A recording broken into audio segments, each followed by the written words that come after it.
Hey hello guys, welcome back to the channel our study area. Guys आज हम start करने वाले हैं क्लास 12 हिंदी खंड काव्य को। तो गाइस खंड काव्य में सबसे पहले आपको कथा वस्तु कथा सार देना होता है, उसके बाद सारे सर्गों को एक्सप्लेन कीजिए। इनकोई मेन कैरेक्टर है तो उसको एक्सप्लेन करना होता है। तो आज का खंड काव्य है हमारा मुक्ति यज्ञ खंड काव्य। अब मुक्ति यज्ञ खंड काव्य का इंपॉर्टेंट क्वेश्चन है हमारा फर्स्ट, मुक्ति यज्ञ खंड काव्य की कथा वस्तु संक्षेप में लिखिए। कहीं से इंपॉर्टेंट है, इसीलिए एग्जामिनर इसे कई तरीके से पूछ लेता है। सारे क्वेश्चन मैंने आपके सामने प्रेजेंट कर दिए हैं ताकि आपको बाद में चल के कोई कंफ्यूजन ना हो।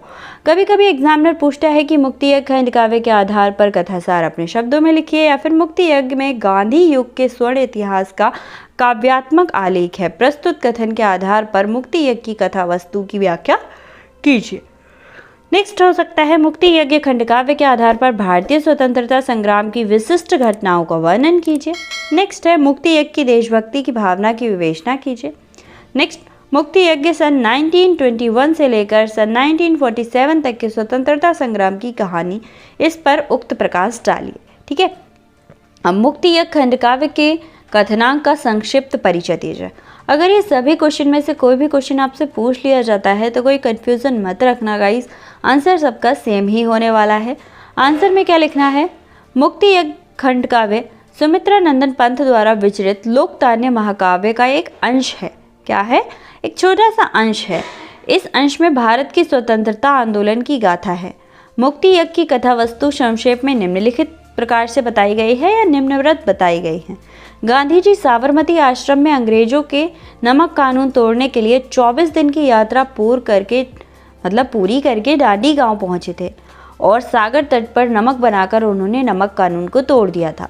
इस पर दो लाइनें कही गई हैं। लाइनें क्या है? वह प्रसिद्ध डांडी यात्रा थी जन के राम गए थे फिर वन, सिंधु तीर पर लक्ष्य विश्व का डांडी ग्राम बन बलि प्रांगण। अब गांधी जी का उद्देश्य नमक बनाना नहीं था, वरन इसके माध्यम से वो अंग्रेजों के इस कानून का विरोध करना और जनता को चेतना उत्पन्न करना चाहते थे। ऐसा नहीं था कि भाई वो नमक बनाने बैठ जाएंगे, बस ये था कि हम नमक बना सकते हैं, तुम नमक कानून मत लगाओ। ठीक है, यद्यपि उनके इस विरोध के आधार पर सत्य और अहिंसा थे, किंतु अंग्रेजों का दमन चक्र पहले की भांति ही चलने लगा था। मतलब फिर से वो वैसे ही चलने लगे थे। गांधी जी ने तथा अन्य नेताओं को अंग्रेज ने कारागार में डाल दिया। जैसे जैसे दमन चक्र बढ़ता गया वैसे वैसे मुक्ति यज्ञ श्री तीव्र होता गया। मतलब मुक्ति यज्ञ खंड काव्य जो लिखा गया है उसकी स्टोरीज को और तेजी मिलती गई। गांधी जी ने भारतीयों को स्वदेशी वस्तुओं का प्रयोग एवं विदेशी वस्तुओं का बहिष्कार करने के लिए उत्साहित करना शुरू कर दिया था। अब पूरे देश में आंदोलन फैल चुका था। समस्त देशवासी स्वतंत्रता संग्राम आंदोलन में एकजुट होकर गांधी जी के पीछे दौड़ चले थे। इस प्रकार गांधी जी ने भारतीयों में एक अपूर्व उत्साह और जागृति उत्पन्न कर दी थी। ठीक है, उनकी बातों से ऐसी जागृति आ जाती थी कि लोग बिना खाए पिए उनके पीछे चलना शुरू कर देते थे। गाइस अगर आपने क्लास 12, 10, 11 इन सभी या फिर ऐसे राइटर्स के जीवन परिचय ये वीडियोस नहीं देखे हैं तो फटाफट से जाओ चैनल पर चेक करो, आपको सारी चीज़ें प्रोवाइड हैं, सारे राइटर्स के जीवन परिचय प्रोवाइड हैं। गांधी जी ने अछूतों को समाज में सम्मानपूर्ण स्थान दिलाने के लिए आमरण अनशन आरंभ किया। अब महात्मा गांधी के नेतृत्व में भारतीयों ने अंग्रेजों से संघर्ष करने का निर्णय ले लिया था। सन 1927 ईस्वी में साइमन कमीशन भारत आया। भारतीयों द्वारा इस कमीशन का पूरा बहिष्कार किया गया था। मैकडोनाल्ड एडवर्ड के द्वारा केंद्र एवं प्रांत की सीमाओं से संपूर्ण भारतवर्ष को विभिन्न सांप्रदायिक टुकड़ों में विभक्त कर दिया गया था। इससे असंतोष और भी ज़्यादा बढ़ गया था। ठीक है, कांग्रेस ने विभिन्न प्रांतों में कुछ नेताओं के समर्थन से मंत्रिमंडल बनाना स्वीकार किया था। ठीक है, उन्होंने कहा हम भाई मंत्रिमंडल बना लेंगे। शीघ्र ही विश्व युद्ध छिड़ गया। कांग्रेस के सहयोग की शर्तें ब्रिटिश सरकार को मान्य नहीं थी। फलतः गांधी जी ने सविनय अवज्ञा आंदोलन शुरू कर दिया। जापान के विश्व युद्ध में सम्मिलित हो जाने से भारत भी खतरे की संभावनाओं उत्पन्न होने लगी थी। अब ऐसी स्थिति में ब्रिटिश सरकार ने भारत की समस्याओं को विचार करने के लिए क्रिप्स मिशन भेजा, जिसका भारतीय जनता ने विरोध किया। सन 1942 ईस्वी में गांधी जी ने भारत छोड़ो, अंग्रेजों को भारत छोड़ो का नारा लगा दिया। उसी रात में गांधी जी ने अन्य नेतागण बंदी बना लिए गए थे। जिस दिन उन्होंने ये भारत छोड़ो का नारा लगाया, उसी दिन उनके जितने भी नेता थे उन्हें बंदी बना लिया गया था। अंग्रेजी ने बालकों, वृद्धों और स्त्रियों पर भीषण अत्याचार आरंभ करना शुरू कर दिया था। इन अत्याचारों के कारण भारतीयों में और भी अधिक आक्रोश उत्पन्न हो गया था और भी ज़्यादा गुस्सा हो गया था। चारों ओर हड़ताल और तालाबंदी हो गई थी। अंग्रेजी शासन इस आंदोलन से हिल गया था।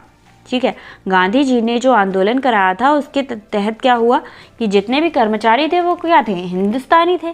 सारी पोस्टों पे तो अंग्रेजों को नहीं ला सकते थे ना, तो जितने भी हिंदुस्तानी थे उन्होंने काम करना बंद कर दिया। अब क्या हुआ भाई, तालाबंदी हो गई, हर चीज़ चलनी बंद हो गई, तो इससे क्या हुआ, अंग्रेज हिल गए। कारागार में ही गांधी जी की पत्नी कस्तूरबा का देहांत हो गया। अब पूरे देश में अंग्रेजों के विरुद्ध प्रबल आक्रोश और हिंसा भड़क उठी। आज़ाद हिंद सेना ने संगठनकर्ता सुभाष चंद्र बोस ने भारत को अंग्रेजों की दास्तां से मुक्त कराने की योजना बना डाली। सुभाष चंद्र बोस का आज़ादी की लड़ाई में बहुत बड़ा योगदान रहता है गाइस।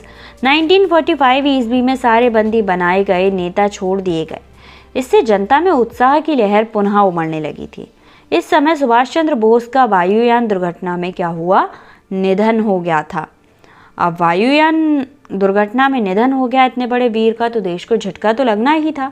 सन 1942 ईस्वी में ही भारत को पूर्ण स्वतंत्रता की मांग की गई। अंग्रेजों के प्रोत्साहन और मुस्लिम लीग ने भारत विभाजन की मांग की। अंततः 15 अगस्त 1947 ईस्वी को अंग्रेजों ने भारत को मुक्त कर दिया था। अंग्रेजों ने भारत और पाकिस्तान के रूप में देश का विभाजन करवा दिया। एक ओर तो देश में स्वतंत्रता का उत्सव मनाया जा रहा था, तो दूसरी ओर नोखली में हिंदू और मुस्लिम के बीच संघर्ष हो गया था। गांधी जी ने इससे दुखी होकर आमरण उपवास रखने का निश्चय ले लिया था। उन्होंने कहा, जब तक मैं मर नहीं जाता तब तक उपवास रखूंगा। वो दुखी थे कि यार अंग्रेजों से जीत गए तो अपने से लड़ रहे हैं। 30 जनवरी 1948 ईस्वी को नाथूराम गोडसे ने गांधी जी को गोली मारकर उनकी हत्या कर दी।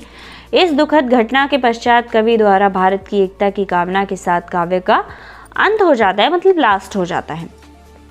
तो ये हमारा जो कथासार होता है उसमें जितना भी इस खंड काव्य में दिया होता है वो सब शॉर्ट फॉर्म में दे दिया जाता है। अगर आप इसको अच्छे से पढ़ लेते हैं तो मेरे ख्याल से पूरा खंड काव्य आपका रेडी हो जाता है। जितने भी कैरेक्टर हैं उनका जीवन परिचय या फिर प्रथम, द्वितीय, तृतीय सर्ग को एक्सप्लेन करना, ये सारी चीज़ें आप आसानी से कर पाएंगे। फिर भी मैं आपके लिए वीडियो अलग अलग बनाती हूँ ताकि आपको कोई भी कन्फ्यूज़न ना हो और आपको कोई भी दिक्कत ना हो। अगर आपने चेक नहीं किया है तो डिस्क्रिप्शन में मैं मोस्टली चीज़ों के लिंक मेंशन कर देती हूँ, वहाँ जाइए फटाफट से चेक कर लीजिए। अब इस प्रकार इस खंड काव्य का आधार फलक बहुत विराट है और उस पर कवि पंत द्वारा बहुत सुंदर ही प्रभावशाली चित्र खींचे गए हैं। इसमें उस युग का इतिहास अंकित है जब भारत में एक हलचल मची हुई थी और पूरे देश में क्रांति की आग सुलग रही थी। इसमें व्यक्त राष्ट्रीयता और देशभक्ति संकुचित नहीं है। निष्कर्ष रूप से मुक्ति एक खंड काव्य गांधी युग को स्वर्णिम इतिहास का काव्यात्मक आलेख है। तो यहाँ पर हमारे इस क्वेश्चन के आंसर का एंड होता है। होपफुली आपको क्वेश्चन का आंसर समझ आया होगा। मिलते हैं नेक्स्ट वीडियो में एक और क्वेश्चन के साथ। Thank you so much.